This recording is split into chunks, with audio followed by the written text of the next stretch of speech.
ড্ৰোনৰ জৰিয়তে খেতিপথাৰত ঔষধ ছটিওৱাৰ আধুনিক ব্যৱস্থা। গোৱালপাৰা জিলাৰ জলেশ্বৰ সমষ্টিৰ শিমলাবাৰী কৃষি প্ৰডিউচাৰ কোম্পানীৰ লিমিটেডে এক যুগান্তকাৰী পদক্ষেপ লৈ খেতিপথাৰত ড্ৰোনৰ সহায়ত কীটনাশক ঔষধ আৰু সাৰ স্প্ৰে ব্যৱস্থা আৰম্ভ কৰিছে, যি অতি সুলভ মূল্যত কৃষকসকলৰ বাবে উপলব্ধ কৰা হৈছে। এই আধুনিক ড্ৰোন ব্যৱহাৰৰ ফলত কৃষকসকলে অতি কম সময়ৰ ভিতৰতেই বৃহৎ এলেকাত ঔষধ ছটিয়াব পাৰিব। ইয়াৰ ফলত সময় আৰু পৰিশ্ৰম দুয়োটাই বাচি যায়। লগতে ড্ৰোনৰ জৰিয়তে সঠিক মাত্ৰাত ঔষধ ব্যৱহাৰ হোৱাত খেতিপথাৰৰ উৰ্বৰা শক্তি অটুট থাকে আৰু উৎপাদনো বৃদ্ধি হয়। আনহাতে মাটিত নামি নিজে হাতে স্প্ৰে কৰোঁতে কৃষকৰ শৰীৰত ক্ষতিকাৰক ৰাসায়নিক প্ৰভাৱ পৰে, কিন্তু ড্ৰোন ব্যৱহাৰৰ ফলত এই সমস্যাটো সম্পূৰ্ণৰূপে হ্ৰাস পাব পাৰে।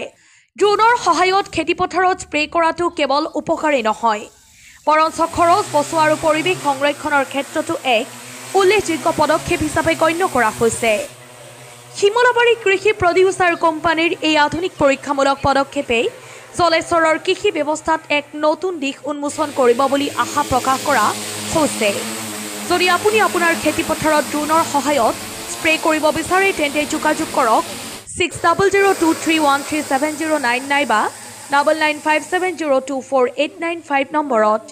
আজি প্ৰথমবাৰৰ কাৰণে আমাৰ জলেশ্বৰত ড্ৰোনৰ সহায়েৰে স্প্ৰে কৰাৰ এটা আমি পদক্ষেপ হাতত লৈছোঁ আৰু এই অঞ্চলৰ কৃষকসকলৰ উপকাৰ অৰ্থে আমি অতি কম মূল্যত, অতি নিম্নতম মূল্যত আমি এই ড্ৰোন স্প্ৰে কৰাৰ ব্যৱস্থা কৰিছোঁ। ইয়াত দুটা ধৰণে স্প্ৰে হ'ব পাৰে। তাৰ বাবে আমাৰ শিমলাবাৰী কৃষি প্ৰডিউচাৰ কোম্পানীৰ লগত যোগাযোগ কৰিব। যেনেকুৱা ধৰক আমাৰ লগতো কিছুমান মেডিচিন আছে, সেইখিনিও আমি জৰিয়তে আমি স্প্ৰে কৰি দিব পাৰিম। নহ'লে যদি কোনোবা কৃষকে নিজৰ ফালৰ পৰা মেডিচিন কিনি আমাক স্প্ৰে কৰিব দিয়ে, আমি সেইখিনি কৰি দিব পাৰিম। হয়, মানে স্প্ৰেৰ জৰিয়তে ড্ৰোন স্প্ৰে যোনটো আছে, এইটো স্প্ৰে একচুৱেলি আমাৰ কৃষকসকলৰ কি হয়, কিছুমান ক্ষেত্ৰত কষ্ট হয়। আমাৰ যেতিয়া টেংকি টানোতে বয়সীয়াল ব্যক্তিসকল কিছুমান আছে কৃষক, তেখেতসকলৰ কষ্ট হয়। এই কষ্টখিনি সকাহ দিবৰ কাৰণে আমি প্ৰচেষ্টা হাতত লৈছোঁ আৰু এই ড্ৰোনৰ জৰিয়তে স্প্ৰে দিব হ'লে আমাৰ সময়টো কম লাগি যাব আৰু যিখিনি মেডিচিন আমাৰ এক্সেছ যায় সেইখিনি এক্সেছ নাযাব, সম্পূৰ্ণ মেডিচিনখিনি সেই খেতিত দিব পাৰিব। স্প্ৰে কৰিবলৈ হ'লে কৃষকসকলে কেনেধৰণৰ যোগাযোগ কৰিব লাগিব? হয়, স্প্ৰে কৰিবলৈ হ'লে ড্ৰোনৰ জৰিয়তে স্প্ৰে কৰিবলৈ হ'লে আমাৰ শিমলাবাৰী কৃষি প্ৰডিউচাৰ কোম্পানীৰ লগত যোগাযোগ কৰিব পাৰে। আমি ইতিমধ্যে আপোনালোকৰ নম্বৰটো দি দিম। আমাৰ যোগাযোগ নম্বৰ ইতিমধ্যে পাইছে, বেনাৰত নম্বৰটো দিয়া আছে আমাৰ শিমলাবাৰী কৃষি প্ৰডিউচাৰ কোম্পানীৰ নম্বৰ। তো এইখিনি ইয়াৰ জৰিয়তে আমাৰ লগত যোগাযোগ কৰিব পাৰে। একচুৱেলি চাইফুলে আজি বহুদিনৰ পৰা আমাৰ লগত লাগি আছিলে, মানে শিমলাবাৰী FPC ফালৰ পৰা তেওঁলোকে কিবা ৰাইজৰ কাৰণে আমি যেতিয়া গম পালে আৰু যে ড্ৰোনটো আমি আনিছোঁ, একচুৱেলি আমি বাগানত স্প্ৰে কৰি আছিলোঁ। বাগানত স্প্ৰে কৰি এতিয়া পূজাৰ কাৰণে আমি গোৱালপাৰা আহিছিলোঁ। তেওঁ ৰিকুৱেষ্ট কৰি থকাৰ কাৰণে আমি আজি ইয়াত আহিলোঁ। প্ৰথম কথা হ'ল, ড্ৰোনে যদি এতিয়া স্প্ৰে কৰিব তাৰ টাইমটো কম লাগে, পাৰ হেক্টৰ 15 মিনিট টাইম লাগে আৰু পানী লাগে মাত্ৰ 26 লিটাৰ। গতিকে এতিয়া আপোনালোকে হেক্টৰ মানে 7.5 বিঘাত 26 লিটাৰ পানী লাগে, কিন্তু য'ত আপোনালোকৰ বিঘাত 60 লিটাৰ লাগে। গতিকে সেইটো হৈছে পানী ইউজটো কম হ'ব আৰু কম সময়ত হ'ব।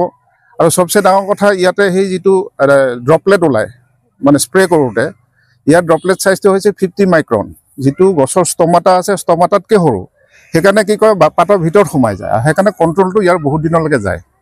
এতিয়া এই বৃহত্তৰ এৰিয়াত আপোনালোকৰ মাকৈ খেতি হ'ব, মাকৈ খেতিত কি হ'ব, যে হাইট বাঢ়ি যাব, তেতিয়া কেমিকেলটো স্প্ৰে কৰা অসুবিধা হয়। আৰু চবচে ডাঙৰ কথা, যেতিয়া এনেকৈ স্প্ৰে কৰিব তেতিয়া সেই কেমিকেলটো আহি মানুহৰ মুখত পৰে। গতিকে সেই মানুহক যিটো এফেক্ট কৰি আছে আমাৰ কেমিকেলে, গতিকে সেইটোৰ পৰা আপোনাৰ মানুহবিলাকে বহুত সকাহ পাব। কাৰণ আজি চবতে দেখিছোঁ লেবাৰৰ প্ৰব্লেম।